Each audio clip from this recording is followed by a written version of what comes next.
আরে ভাই জ্বর ঠান্ডা লাগে। তো জ্যাকেট ট্যাকেট কাট দিয়ে আইতি, শার্ট গিয়ে কাট দিয়ে চলে যাইছ। আচ্ছা ঠিক আছে বাদ দে, এখন কি করতাম? চুল কাটামু। আচ্ছা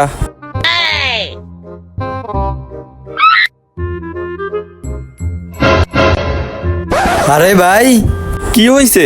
গাছ জ্বর ঠান্ডা হানি এখন মারেন যে। আচ্ছা ঠিক আছে, এবার আমি খেয়াল রাখতেছি।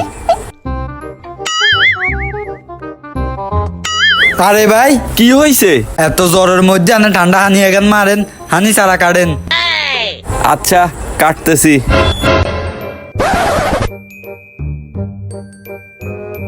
ওয়াক। থু। আরে ভাই এটা কি? আরে ভাই তুই তো বলছস হানি ছাড়া কেটবার লাই, তো হানি হইছে ঠান্ডা, সাহেব হইছে গরম, ওই কারণে তো আই সেফ দি গাড়ির। ওয়াক। থু। চুলে কাটতেন ন দূর মিয়া। আজব কাস্টমার, এত বিনা পানিতে চুল কাটতে আইছে।